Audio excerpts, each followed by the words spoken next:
All right, welcome to another deep dive. This time we're looking at something pretty controversial, I guess you could say. We're going to be diving into Donald Trump's plan to combat online censorship. Okay. And we're pulling this straight from his own words in the video. Right. So this is a plan with some pretty big potential ramifications, to say the least. Yeah. So let's just jump right into it. Okay. Trump, right out of the gate, paints a pretty dramatic picture, claiming free speech is under attack, and if we don't, fight back, we're going to lose all our other freedoms. Well, and it's interesting because this fear of online censorship, it isn't really just coming from one side of the political spectrum, Yeah.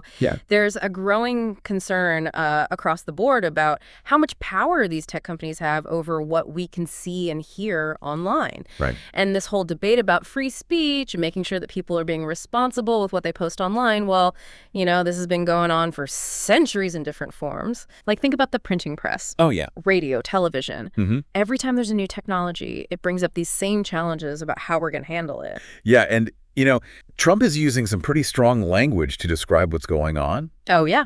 He talks about a sinister group and that we need to shatter the censorship regime. Right. I mean, he's really trying to get people riled up. Oh, yeah. It's a call to action for sure. Yeah. And to understand his plan, I think we need to break it down into these 5 key points that he lays out. Okay. First off, he wants to use his executive power immediately. Yeah. He said he'd sign an executive order that would stop federal agencies from getting involved in censorship. Right. And stop the government from giving money to label content as misinformation or disinformation. Okay, so that's kind of hitting them from like the bureaucratic side of things and the financial side of things. Exactly. So what else? Well, he doesn't stop there. Then he talks about going after the people he sees as responsible for this censorship regime, as he calls it. Right. He wants to fire any federal employees who are involved and use the Department of Justice to start investigations. He even says that there could be violations of civil rights, campaign finance laws, election law, even antitrust law. Wow. So he's bringing out the big guns here. Yeah. A lot of legal firepower. Yeah. But he also wants to get Congress involved too, right? Yes. I mean, specifically with Section 230. Right. That's been in the news a lot lately. Yeah, that's the law that basically says online platforms aren't legally responsible for what their users post. Right. Trump argues that these platforms should only get this protection if they're being fair and transparent. Okay. They should focus on taking down things that are actually illegal, like child exploitation and terrorism. But he doesn't want them to restrict anything that is legal to say. Right. So that's a big part of his plan. Yeah. And then he goes after the funding for what he calls the toxic censorship industry. That's a very memorable phrase. Oh, it sticks with you, for sure. It does. It does. Basically, he wants to stop giving federal money to any nonprofits or university programs that he believes are trying to censor people. Wow. And he even says that universities that have tried to silence certain opinions or maybe messed with elections by flagging certain posts on social media, well, those universities should lose their research funding and their students shouldn't get student loans anymore. Wow. So he's not messing around. No, he's not. He wants to go all in on this. Exactly. Now let's get into some specific examples from his speech. Okay. So he keeps bringing up these bombshell reports that supposedly prove there is a conspiracy going on. Right. But what evidence is there for these claims? Well, I mean, there have definitely been some times where content moderation has been really controversial. Right. But the idea that there's a huge organized plan to censor people is still being debated. Yep. It's something we have to look at carefully to figure out what's true and what's just, exaggeration. Right. And he also specifically calls out a few government agencies. Yeah. The Department of Homeland Security, Health and Human Services, the FBI, and the Department of Justice. Right. What would happen if he really did go after these agencies? That's a really good question. Yeah. And honestly, we just don't know. It would be a huge change to target these agencies so directly. Yeah. But how it would actually work in real life is anyone's guess. Right. It's uncharted territory. Totally. And then there's that part where he says that anyone who works for the intelligence community has to wait 7 years before they can work for a tech company. Yeah, the cooling off period. Yeah. What's the reasoning behind that? Oh, it seems like he really doesn't trust these agencies, and he's worried they're bringing their surveillance techniques to Silicon Valley. Whether that's a legitimate concern or if he's overreacting, I think we need to look into that more.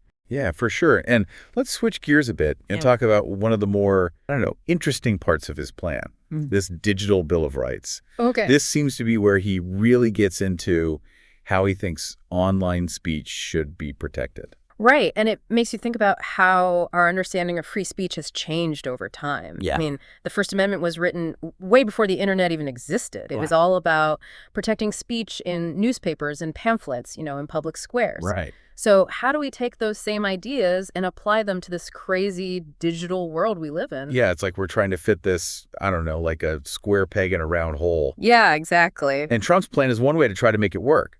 Absolutely. And his digital Bill of Rights gets really specific about what those digital rights should be. Okay. He says that the government should need a court order to take down online content. Yeah. No more of these informal requests like we've seen from, say, the FBI to Twitter. Right. He also wants platforms to be more transparent. So users get clear explanations for why their content is being moderated and the ability to appeal those decisions. That makes sense. Yeah, and he even talks about letting users opt out of content moderation entirely. Really? Yeah, basically you could choose to see everything completely unfiltered. That's a pretty crazy idea. It is, isn't it? Yeah. Would that lead to a more open online world? Or would it just create these echo chambers where misinformation runs wild? Yeah. It's hard to say how it would work out in reality. Yeah. So we've got this 5-point plan, and it's pretty bold, to say the least. It is. But is it actually doable? That's where things get tricky. Okay. There are some serious legal and practical issues to think about. Yeah. For one thing, a lot of legal experts say that parts of Trump's plan would probably be challenged in court based on the First Amendment. Right. I mean, the government can't just limit what people say, even online, without a really good reason. So even if he tried to do all of this, the courts might just say no. Exactly. And even if some of these measures were allowed, there are practical challenges, too. Like what? Well, imagine trying to enforce a 7-year wait for intelligence officials to work in tech. Right. How would you even keep track of that? Yeah. And who decides what is neutral when it comes to content moderation? Right. These are not simple questions. Feels like trying to fix one thing could lead to a ton of unintended consequences. Yeah, there's definitely that risk. Yeah. Some people even argue that making platforms responsible for everything their users post could actually make censorship worse. Really? Yeah, because companies might get scared of being sued and just take down more content to be safe. So trying to fight censorship could actually backfire and make it worse. It's a real possibility. Wow. It really shows you how delicate this balance is. Yeah. We can't just make big changes without thinking about all the possible downsides, not just the good things we hope will happen. Yeah. And we can't forget about the political reality here. Right. I doubt tech companies would be very happy about this plan. I think you're right. I mean, they've been fighting against any kind of new regulations.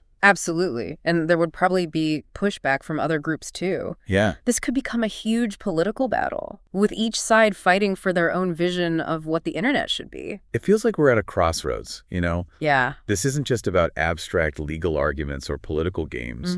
It's about the future of how we communicate online, about what our digital world will look like. Absolutely. And that's why it's so important to have these conversations. We need to go beyond just repeating what our side believes. Yeah. And really think about these issues in a complex and nuanced way. Right, right. How can we protect free speech, but also stop harmful content? How do we balance the power of these giant tech companies with the rights of individuals? Right. And what should the government's role be in all of this? Right. It's a tough situation. Yeah, no easy answers. Not at all. And ultimately, it comes back to us, the users. Yep. We're the ones who are affected by these decisions. Right. We're the ones who shape the internet with everything we do online. I completely agree. So let's all take a moment and think about this. Yeah. Think about what you've experienced online. Have you ever felt like you were being censored or silenced? Right. What do you think the balance should be between free speech and content moderation? What kind of internet do you want to be a part of? Those are the big questions. They are. As we move into the last part of this deep dive, we're going to look at the bigger picture. Okay. We're going to explore what all of this means for the future. Sounds good. All right, let's do it. Yeah, it really is fascinating, this whole digital Bill of Rights thing. Yeah. Especially when you think about how our ideas about free speech have, evolved over time, like the First Amendment. Right. Yeah. That was written way before the internet. Right. It was all about protecting what people said in newspapers, pamphlets, public squares. Right. So how do we take those same ideas and apply them to, like, this huge digital world we live in now? Yeah, that's a good question. That's the challenge, right? It is. Trying to figure that out. It's like we're trying to fit a square peg into a round hole. Yeah, exactly.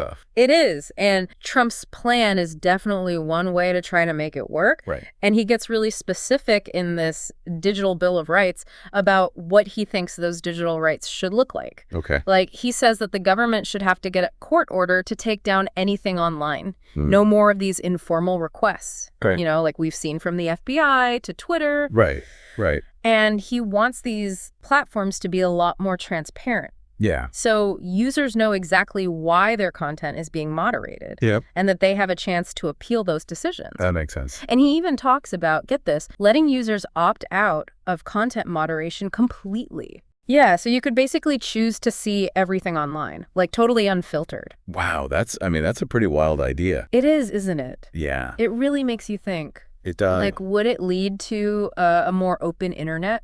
You know, where you see all sorts of different viewpoints? Or would it just create these echo chambers where, you know, misinformation just spreads like wildfire? Right. It's tough to say how it would actually play out in real life. Yeah, it is. It is. It's a really interesting thought experiment, though. So, okay, we've got this 5-point plan. Yeah. It's bold, for sure. It is. But can it actually be done? That's the question, isn't it? Yeah. And that's where things get a little tricky. Okay. There are some big legal and practical hurdles to think about. Okay. Like, for starters, a lot of legal experts think that parts of Trump's plan would probably be challenged in court. Really? Yeah, because of the First Amendment. You know, the government can't just stop people from saying things, even online, without a really good reason. So even if you really wanted to do all of this, the courts could just say no. Exactly. Yeah. And even if some of these measures were allowed, there are still practical challenges, you know? Like what? Well, just imagine trying to enforce a 7-year wait for intelligence officials before they can work in tech. Right. I mean, how would you even keep track of that? Yeah, good point. And who gets to decide what counts as neutral when it comes to moderating content? Right, right. These are some tough questions. Yeah, it's complicated. It is. It feels like trying to fix one problem could lead to a bunch of other problems that we didn't even think of. Exactly. There's a real risk of unintended consequences. Yeah, yeah. Some people even argue that making platforms responsible for absolutely everything their users post could actually lead to more censorship, not less. Wait, really? Yeah, because companies might get worried about being sued. Okay. And just start taking down more content to be safe. So it's like trying to stop censorship could actually make it worse. It's a real possibility, yeah. Wow. That's kind of ironic. It is, isn't it? Yeah. And it shows just how tricky this whole thing is. Yeah. You know, we can't just make big changes without thinking about all the possible downsides. Right. We have to think it through. Exactly. We have to consider the potential negative consequences as well as the potential benefits. And we can't forget about the political reality here either. Oh, absolutely not. I mean, I can't imagine tech companies would be very happy about this plan. No, I don't think they would be thrilled about it.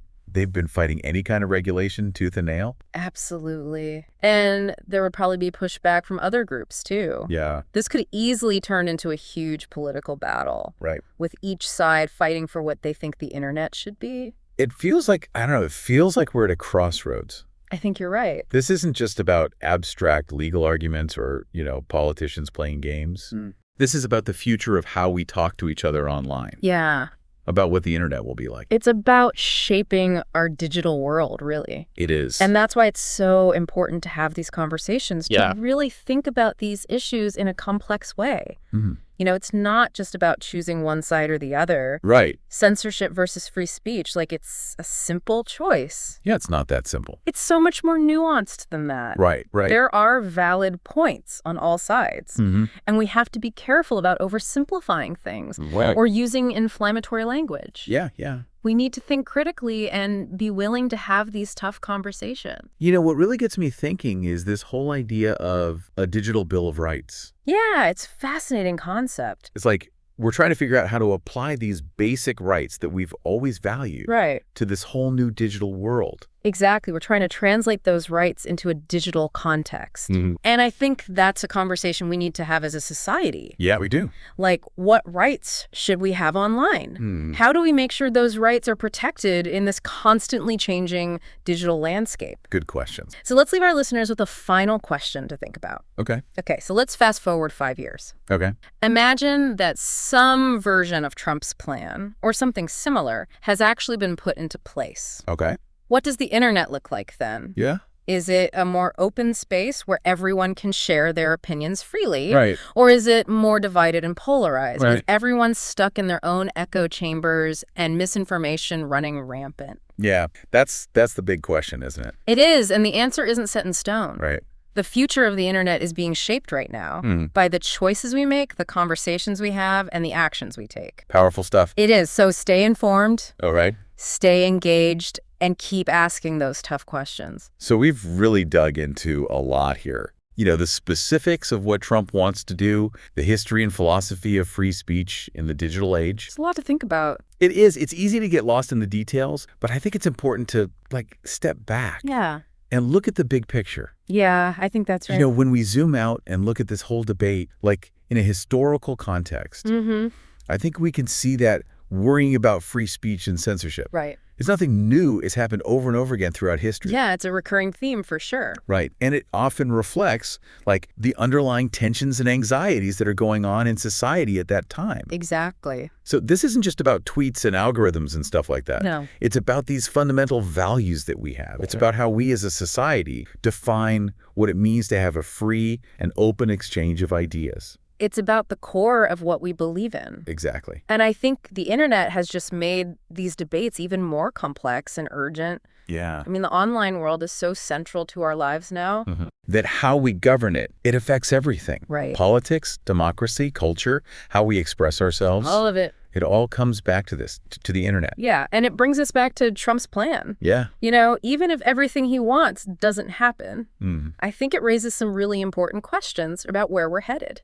Absolutely. It forces us to make some tough choices, you know?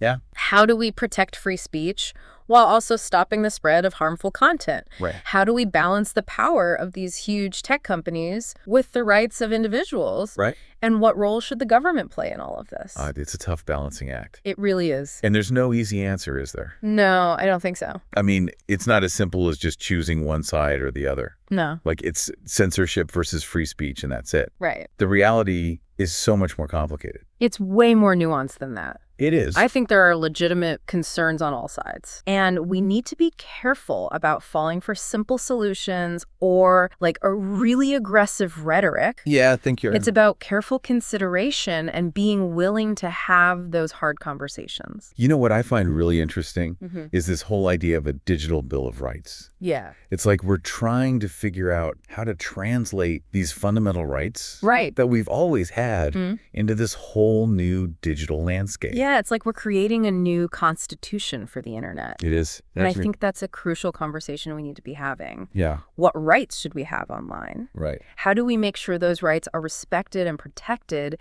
in this digital world that's always changing? So let's leave our listeners with a final thought-provoking question. Okay, I like it. Let's imagine it's 5 years from now. Okay. Some version of Trump's plan or something similar has actually been implemented. All right. What does the internet look like? Is it a more open, free space, where all kinds of different viewpoints can thrive? Yeah. Or is it a more fragmented, more polarized world full of echo chambers and misinformation? That's the million-dollar question, isn't it? It is. And it is. And the answer isn't written yet. Right. The future of the internet, it's being shaped right now by the choices we make, the conversations we have, the things we do. So stay informed, stay engaged, and keep asking those tough questions. Yeah, that's the key. That's it for this deep dive. Thanks for listening, everybody.